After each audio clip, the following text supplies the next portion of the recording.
पुण्याच्या त्या प्रसिद्ध शांत आणि कडक सुरक्षा असलेल्या भागामध्ये सगळीकडे सरकारी बंगल्यांची रांग होती. प्रत्येक बंगल्यासमोर उभ्या असलेल्या गाड्या, बंदुकीसह तैनात असलेले गार्ड, सगळंच एखाद्या चित्रपटासारखं भासत होतं. त्याच एरियामध्ये एक देखणा भव्य सरकारी बंगला होता. गेटवर चमकत असलेली नेमप्लेट IPS आदित्य भोसले हे नाव ऐकताच मोठमोठे गुंडही थरथर कापायचे. आदित्यने त्या पदापर्यंत पोहोचण्यासाठी खूप संघर्ष केला होता. अनेक वर्षाची मेहनत आणि जिद्द त्याच्या यशामागे होती. पण त्या भव्य बंगल्याच्या आत एक वेगळीच कथा सुरू होती. त्या घरात त्याच्यासोबत राहायची त्याची पत्नी अनन्या. दिसायला सुंदर, स्वभावाने शांत, साधी राहणी आणि कुठलाही दिखावा नाही. लग्नाआधी ती शाळेत शिक्षिका होती आणि त्याचबरोबर स्पर्धा परीक्षांची तयारी करत होती. तिच्या डोळ्यात स्वतःचं करिअरची स्वप्न होती. पण एक चांगलं स्थळ आलं, श्रीमंत घर, मोठा अधिकारी मुलगा. आई-वडिलांनी विचार न करता तिचं लग्न आदित्यसोबत लावून दिलं. लग्नानंतर सगळं बदललं.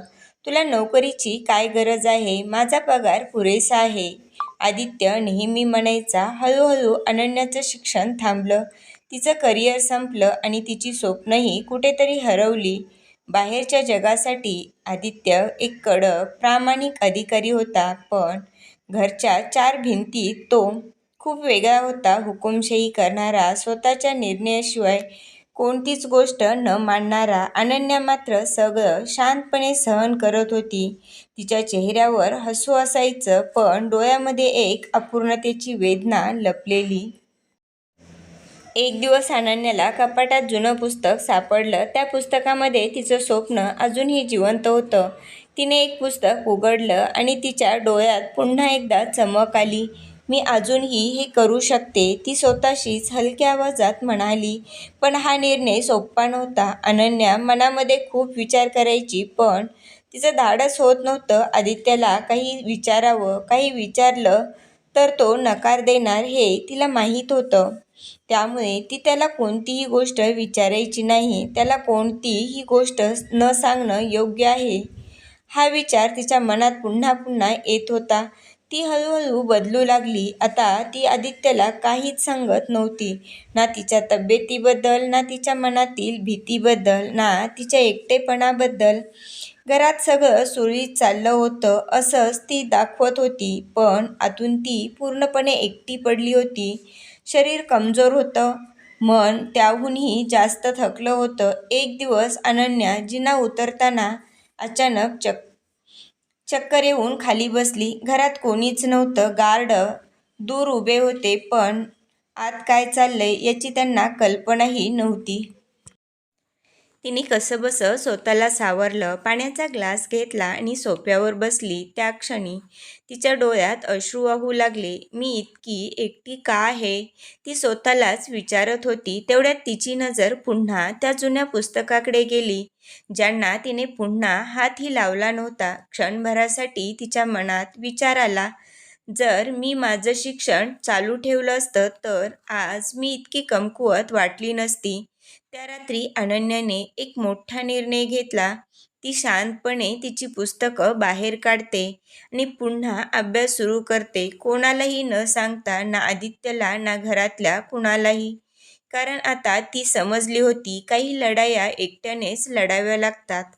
दिवसेंदिवस ती स्वतःची काळजी घ्यायला लागली. वेळेवर औषध, योग्य आहार आणि त्याचसोबत अभ्यास. तिच्या डोळ्यात पुन्हा एकदा स्वप्न दिसायला लागलं. फक्त आदित्यची बायको म्हणून नाही, तर अनन्या म्हणून स्वतःची ओळख बनवायची.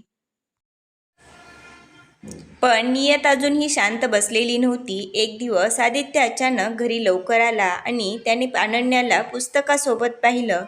त्याचा चेहरा रागाने लाल झाला. हे काय चाललंय अनन्या, तो जोरात ओरडला. तिने शांतपणे एक नजर त्याच्यावर टाकली आणि थंड आवाजात म्हणाली, दिवसभर घरात बसून कंटाळा येतो म्हणून पुस्तक वाचत होती. त्यावर आदित्य म्हणाला, कंटाळा आला म्हणून गोष्टीची पुस्तकं वाचतात, सिव्हिल सर्व्हिसची नाही. त्यावर तिने एक स्मित केलं आणि म्हणाली, जर माझ्याकडे ती असती तर मी तीही वाचली असती. त्यावर आदित्य म्हणाला, तुझ्या डोक्यात दुसरं काही चालत असेल तर ते डोक्यातून काढून टाक. कारण जॉब करण्याची काही गरज नाही. त्यावर ती कुत्सित हसली. त्याला काहीही न बोलता तिने सर्व पुस्तके गोळा केली आणि कपाटात ठेवून दिली. तिने मनोमन ठरवलं, वाद घालण्यात काही अर्थ नाही, शांत राहणंच योग्य आहे. त्यावर आदित्य म्हणाला, ऐक, मी यासाठी आलो होतो. येत्या रविवारी आपल्या घरी पार्टी आहे आणि त्या पार्टीची सर्व तयारी करायची आहे. पार्टीमध्ये कोणतीही कमतरता असू नये. मोठे अधिकारी पार्टीला येणार आहेत. त्यावर तिने फक्त हुंकार भरला, कारण तिच्या बोलण्याला इथे काही किंमत नव्हती. तिने नोकराच्या मदतीने पार्टीची तयारी सुरू केली. बघता बघता रविवाराला अनन्या एक साधी साडी घालून, कोणत्याही प्रकारचा मेकअप नाही, तरीही त्यात ती खूप सुंदर दिसत होती, कारण तिचं नैसर्गिक सौंदर्य तिच्यासाठी पुरेसं होतं. पार्टी रंगात आली होती. मोठमोठे अधिकारी, त्यांचे कुटुंबीय, हशा गप्पा, सगळं वातावरण खूप हाय फाय वाटत होतं. अनन्या मात्र शांतपणे तिचं काम करत होती. पाहुण्यांचं स्वागत, जेवणाची व्यवस्था, सगळ्यांची काळजी. त्याचवेळी आदित्य त्याच्या मित्रांसोबत उभा होता. त्याचा एक मित्राने हसत म्हटलं, अरे आदित्य, वहिनी खूप साध्या आहेत रे, थोडं स्टायलिश बनव ना त्यांना. आजकाल ऑफिसरच्या वाईफ्स किती स्मार्ट दिसतात. दुसरा मित्र लगेच म्हणाला, हो ना, पार्टीमध्ये तरी थोडा ग्लॅमर हवा होता. अगदी टीचरसारख्या दिसतायत. सगळे हसायला लागले. आदित्यही त्यांच्यासोबत हसत म्हणाला, अरे तिला साधंच राहू दे, घरात तर अगदी नोकरणीसारखीच वागते. हे सगळं अनन्याच्या कानावर स्पष्टपणे पडलं. क्षणभर तिचे हात थरथरले. प्लेट जवळजवळ हातातून पडली असती, पण तिने स्वतःला सावरलं. ती शांतपणे तिथून निघून गेली, पण तिच्या मनात मात्र मित्रांच्या प्रत्येक शब्दाने जखम केली होती. साधी, ग्लॅमरल नाही, नोकरानी, हे शब्द तिच्या मनात घुमत राहिले. त्या रात्री पार्टी संपल्यानंतर अनन्या एकटीच बसली होती. आज पहिल्यांदा तिला जाणवलं, तिचा अपमान फक्त आदित्यनेच नाही केला, तर त्याच्या मित्रांसमोरही तिचं अस्तित्व कमी केलं. आणि सर्वात वाईट म्हणजे आदित्यने त्यांना थांबवलं नाही, उलट त्यांच्यात सामील झाला. तिच्या डोळ्यात अश्रू होते, पण यावेळी त्या अश्रूमध्ये कमजोरी नव्हती, तर एक निर्णय होता. आजपर्यंत मी शांत राहिले, पण आता नाही. दुसऱ्या दिवशी सकाळी अनन्या आदित्यसमोर उभी राहिली. काल तुझ्या मित्रांसमोर तू जे बोललास ते मला खूप लागलं. आदित्य थोडा कॅज्युअल म्हणाला, अरे ते मित्र आहेत, मजा करत होते सगळे. अनन्या शांत पण ठाम आवाजात म्हणाली, मजाक? एका स्त्रीवर शिंतोडे उडवले जात होते. तू फक्त हसत होता आणि मी आतून तुटत होते. आदित्य पहिल्यांदाच निरुत्तर झाला. अनन्या पुढे म्हणाली, तुझ्या मित्रांच्या नजरेत मी कशी दिसते यापेक्षा माझ्या नजरेत मी कोण आहे हे मला महत्त्वाचं आहे. आणि म्हणूनच मी माझं शिक्षण पुन्हा सुरू करणार आहे.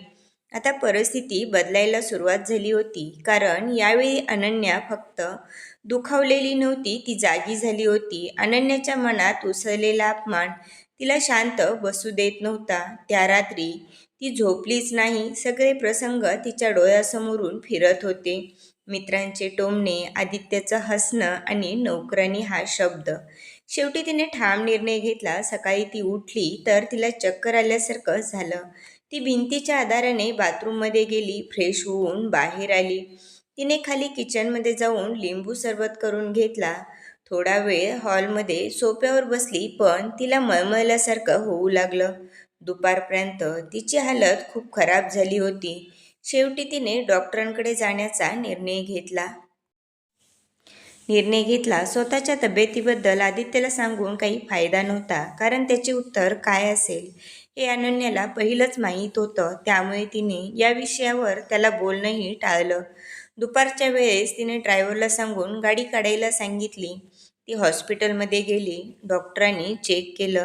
त्यांच्या चेहऱ्यावर एक स्माईल आली. त्या हसत म्हणाल्या, अभिनंदन अनन्या, तुम्ही आई होणार आहात. त्यावर अनन्याला कसं रिॲक्ट करावं हे कळत नव्हतं. बाळाच्या येण्याचा आनंद साजरा करावा की नवऱ्याच्या बोलण्याचं दुःख व्यक्त करावं, त्यावर तिने काहीही रिॲक्ट केलं नाही. डॉक्टरला आश्चर्य वाटलं. तुम्ही खुश नाही आहे का? काही प्रॉब्लेम आहे का? त्यावर अनन्याने नकारार्थी मान हलवली. त्यांनी तिला काही औषधे लिहून दिली आणि कोणता आहार कसा घ्यायचा याच्याबद्दल सांगितलं. त्याचबरोबर 3 महिने काळजी घेण्यासाठीही सांगितली. त्यावर अनन्याने होकारार्थी मान हलवली. ती बाहेर येऊन गाडीत बसली. गाडीतही तिच्या डोक्यामध्ये अनेक विचार घुमत होते. आपलं आणि आपल्या बाळाचं आयुष्य काय असेल? मला माझ्या बाळासाठी काहीतरी केलं पाहिजे. ती घरी आली. तिने थोडा वेळ आराम केला, पण आराम कसला? तिच्या डोळ्यातून झोप तर उडालेलीच होती. तिने संध्याकाळी आदित्य आल्यावर त्याला ही गोष्ट सांगण्याचा प्रयत्न केला, पण प्रत्येक वेळीप्रमाणे त्याने काहीतरी बहाणा करून तिच्याशी बोलणं टाळलं. तिला वाटलं होतं तो काहीतरी विचारेल, पण नेहमीप्रमाणे तिच्या वाट्याला निराशा आली. शेवटी ती म्हणाली, आदित्य, डॉक्टरांनी 3 महिने काळजी घ्यायला सांगितली. त्यावर तो बेफिकीरपणे म्हणाला, एखादी कामवाली ठेव, मला तुझ्यासाठी वेळ नाही. ऑफिसची भरपूर कामे आहेत. आदित्यने तिला काही विचारणंही योग्य समजलं नाही. अनन्याने आदित्यचं हे वागणं पाहून एक निर्णय घेतला आणि तो अंमलात आणायचं ठरवलं. रात्री तिने हळूच आपली बॅग भरली. काही कपडे, काही आवश्यक वस्तू आणि तिची सगळ्यात जपून ठेवलेली पुस्तकं. पहाटे 5 वाजता घरात सगळीकडे शांतता होती. बाहेर थंड वारा वाहत होता. पावसाची हलकी रिमझिम सुरू होती. अनन्याने टेबलावर एक चिठ्ठी ठेवली. एकदा मागे वळून त्या घराकडे पाहिलं आणि कुठलाही विचार न करता ती बाहेर पडली. आई वडिलांकडे न जाता ती सरळ तिच्या मैत्रिणीकडे गेली. अनन्यानेही तिच्यासोबत राहून अभ्यास सुरू करण्याचा निर्णय घेतला. सकाळी आदित्यला जाग आली. नेहमीप्रमाणे तो उठला, पण घरात काहीतरी वेगळं वाटत होतं. टेबलावर ठेवलेली चिठ्ठी त्याच्या नजरेस पडली. त्याने ती उचलून वाचली. आदित्य, तू केलेला अपमान मला शांत बसू देत नाही. मी निर्णय घेतला आहे. मला माझी स्वप्न पूर्ण करायची आहेत. मी जात आहे. स्वतःला शोधायला. क्षणभर तो शांत उभा राहिला, पण लगेच त्याच्या चेहऱ्यावर अहंकार आला. ती किती दिवस माझ्यापासून दूर राहणार आहे? 1-2 दिवसात परत येईलच. त्याच्या मनात विचार आला की पोलिसांच्या मदतीने तिला शोधावं, पण लगेचच त्याचा पुरुषी अहंकार जागा झाला. त्याला खात्री होती अनन्या त्याच्याशिवाय राहू शकत नाही आणि हाच त्याचा सर्वात मोठा भ्रम होता. दुसरीकडे अनन्या तिच्या मैत्रिणीसोबत एका छोट्याशा खोलीत नवीन आयुष्य सुरू करत होती. ना मोठा बंगला, ना नोकर चाकर, पण मनात एक वेगळी शांती होती. ती पुन्हा पुस्तकामध्ये रमली. तासनतास अभ्यास करू लागली. आता तिच्या डोळ्यात भीती नव्हती, तर आत्मविश्वास होता. अनन्या आता पूर्णपणे बदलली होती. मैत्रिणीकडे राहायला लागल्यानंतर तिला एक गोष्ट समजली होती. स्वप्न पूर्ण करायचं असेल तर स्वतःच्या पायावर उभं राहणं गरजेचं आहे. म्हणूनच तिने शेजारीच एक छोटी खोली भाड्याने घेतली. सुरुवात सोपी नव्हती, पण तिच्याकडे एक ताकद होती, तिचं शिक्षण. तिने मुलांचे क्लासेस सुरू केले. लहान लहान मुलं तिच्याकडे यायला लागली. तिच्या शिकवण्याचा अनुभव चांगला असल्यामुळे हळूहळू तिचं नाव त्या भागात होऊ लागलं. सकाळी ती क्लासेस घ्यायची आणि दुपारनंतर स्वतःच्या अभ्यासात पूर्णपणे बुडून जायची. लायब्ररी तिचं दुसरं घरच बनलं होतं. तासनतास पुस्तकामध्ये रमून जायची, नोट्स काढायची, पुन्हा पुन्हा वाचायची. पण अजूनही ती सावध होती. घरातून बाहेर पडताना तिचा चेहरा पूर्ण झाकून बाहेर पडायची, कुणी ओळखू नये म्हणून. कारण तिला माहीत होतं, जर आदित्यला तिचा पत्ता लागला तर तो तिला परत घेऊन जाण्याचा प्रयत्न करेल. पण आता ती परत जाणार नव्हती. दिवसेंदिवस तिची मेहनत वाढत होती. थकवा यायचा, शरीर साथ देत नव्हतं, पण तिच्या मनात एकच गोष्ट होती, मला स्वतःला सिद्ध करायचं. आणि मग एक दिवस सिव्हिल सर्व्हिस परीक्षेचा फॉर्म निघाला. त्या दिवशी अनन्याच्या चेहऱ्यावर खूप दिवसांनी खरं हसू आलं होतं. हात थोडे थरथरत होते, पण डोळ्यात प्रचंड आत्मविश्वास होता. तिने तो फॉर्म भरला. तो फॉर्म फक्त एक कागद नव्हता, तो तिच्या नव्या आयुष्याचा पहिलं पाऊल होतं. त्या रात्री ती शांतपणे बसून होती. तिने आकाशाकडे पाहिलं आणि हळूच म्हणाली, मी येत आहे माझं स्वप्न पूर्ण करायला. दिवस वेगाने पुढे जात होते आणि अनन्याच्या आयुष्यातील सर्वात मोठी वेळ जवळ येत होती. डिलिव्हरीची तारीख जसजशी जवळ येत होती तसतसं तिचं मन घाबरायला लागलं. सोबत कुणी नव्हतं. जबाबदारी पूर्णपणे तिच्यावर होती. शेवटी तो दिवस आला. अचानक तिला वेदना सुरू झाल्या. शेजारच्या काकू आणि तिची जिवलग मैत्रीण जान्हवी तिला लगेच हॉस्पिटलमध्ये घेऊन गेल्या. डॉक्टरांनी तपासून सांगितलं, केस थोडा क्रिटिकल आहे, पण आम्ही प्रयत्न करतो. त्या काही तासामध्ये अनन्याने आयुष्याचा सगळ्यात कठीण संघर्ष केला आणि शेवटी एका गोंडस मुलाचा जन्म झाला. बाळाचा आवाज ऐकताच अनन्याच्या डोळ्यातून आनंदाश्रू वाहू लागले. तिने त्याला जवळ घेतलं आणि त्या क्षणी तिचं सगळं दुःख, सगळा अपमान, सगळा एकटेपणा क्षणात नाहीसा झाला. माझं बाळ, ती हळूच म्हणाली. घरी परतल्यानंतर तिचं आयुष्य अजूनच कठीण झालं. एकीकडे बाळाची काळजी आणि दुसरीकडे तिचं स्वप्न. पण तिने हार मानली नाही. बाळाला मांडीवर घेऊन ती अभ्यास करायची. एका हाताने त्याला हलवत झोपवायची आणि दुसऱ्या हाताने पुस्तक धरून वाचायची. रात्रंदिवस तिची धडपड सुरू होती. 6 महिन्यानंतर तिने त्याचं नाव ठेवलं अजिंक्य, ज्याचा अर्थ जो कधीही हार मानत नाही. शेवटी परीक्षेचा दिवस आला. अनन्याने अजिंक्यला मैत्रिणींनी काकूकडे सोडलं आणि स्वतः परीक्षा द्यायला गेली.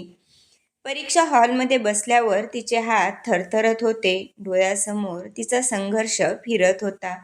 पण तिने स्वतःला सावरलं आणि पेपर लिहायला सुरुवात केली. काही दिवसांनी निकाल लागला. अनन्या धडधडत्या मनाने रिझल्ट पाहत होती आणि ती फक्त 2 मार्कांनी नापास झाली होती. क्षणभर तिच्या पायाखालची जमीन सरकली. डोळ्यातून अश्रू वाहू लागले. कदाचित आदित्य बरोबर होता. मीच चुकीची आहे, हा विचार तिच्या मनात आला. त्या रात्री तिने डायरी उघडली. काहीतरी लिहायला घेतलं, पण तेवढ्यात अजिंक्य रडायला लागला. ती लगेच उठली. त्याला मांडीवर घेतलं. त्याच्या निरागस चेहऱ्याकडे पाहिले आणि अचानक तिच्या मनात काहीतरी बदललं. नाही, मी हार मानू शकत नाही. तिनं अश्रू पुसले. त्या दिवसानंतर अनन्या पुन्हा उभी राहिली. दिवसभर क्लासेस, अजिंक्यची काळजी आणि रात्री उशिरापर्यंत अभ्यास. कधी कधी तर ती रात्रभर झोपायचीच नाही. सकाळी उठल्यावर डोळे लाल झालेले असायचे. डोळ्याखाली काळी वर्तुळं दिसायची. शरीर थकलेलं होतं, पण मन अजूनही लढत होतं. आता ही फक्त परीक्षा नव्हती, ही तिच्या अस्तित्वाची लढाई होती. आदित्यला त्याच्या एका जुन्या मित्राकडून बातमी कळाली. आदित्य ती बातमी ऐकून आश्चर्याने त्याच्याकडे पाहू लागला. त्याच्या या बघण्यावरून कळत होतं, म्हणजे याबद्दल याला काहीच माहीत नाही. ती रात्र आठवली. अनन्या त्याला सांगण्याचा प्रयत्न करत होती. त्याला आठवलं, डॉक्टरांनी 3 महिने काळजी घ्यायला सांगितली. त्याला आता कुठे जाऊन त्याला तिच्या बोलण्याचा अर्थ कळायला होता. म्हणजे तिला हेच सांगायचं होतं. पण आता खूप वेळ झाली होती. अनन्याने मुलाला जन्म दिला आहे. क्षणभरासाठी आदित्य स्तब्ध झाला. त्याच्या मनात काहीतरी हललं. एक बाप म्हणून त्याच्यातील माणूस जागा झाला. मुलगा, त्याने हळूच विचारलं. पण हा भाव फक्त काही क्षणाचा होता. लगेच त्याचा अहंकार पुन्हा वर आला. ती स्वतः गेली आहे तर स्वतःच परत येईल. मी का जाऊ तिला आणायला, तो स्वतःशीच म्हणाला आणि त्या विचारावर ठाम राहिला. आदित्यने ही गोष्ट त्याच्या आईला सांगणंही महत्त्वाचं मानलं नाही. जी आई अनन्या गेल्यापासून फक्त तिच्याच विचारात असायची. त्याला माहीत होतं, जर ही गोष्ट मी तिला सांगितली तर ती मला तिला घेऊन येण्यासाठी त्याचा पाठलाग करेल. पण आदित्यला ते मान्य नव्हतं, कारण त्याचा पुरुषी अहंकार दुखावला गेला असता. त्याला अजूनही वाटत होतं, अनन्या त्याच्याशिवाय राहू शकत नाही. पण अनन्या आता आधीसारखी राहिली नव्हती. ती त्याच्यापेक्षा जास्त जिद्दी झाली होती. तिने पुन्हा स्वतःला सावरलं आणि अभ्यासात पूर्णपणे झोकून दिलं. पुन्हा एकदा परीक्षा फॉर्म भरायची वेळ आली. अनन्याने निर्धाराने फॉर्म भरला. यावेळी काहीही झालं तरी मला प्रिलियम्स पास व्हायचं आहे. तिच्या डोळ्यात आता भीती नव्हती, फक्त जिद्द होती. दिवस रात्र एक करून तिने अभ्यास केला. अजिंक्य आता थोडा मोठा झाला होता, पण तरीही त्याची जबाबदारी तितकीच होती.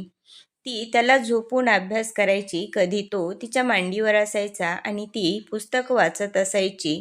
शेवटी तो दिवस उजडला. परीक्षेचा दिवस. अनन्या परीक्षा हॉलमध्ये बसली होती. आजही तिच्या मनावर दडपण होतं. हात थोडे थरथरत होते, पण यावेळी काहीतरी वेगळं होतं. तिने हळूच डोळे मिटले आणि तिच्यासमोर छोट्या अजिंक्यचा चेहरा उभा राहिला. निर्दोष, निरागस, तिच्यावर पूर्णपणे अवलंबून असलेला. त्या क्षणी तिच्या ओठावर एक हलकंसं स्मित आलं. माझ्या बाळासाठी हे करावंच लागेल.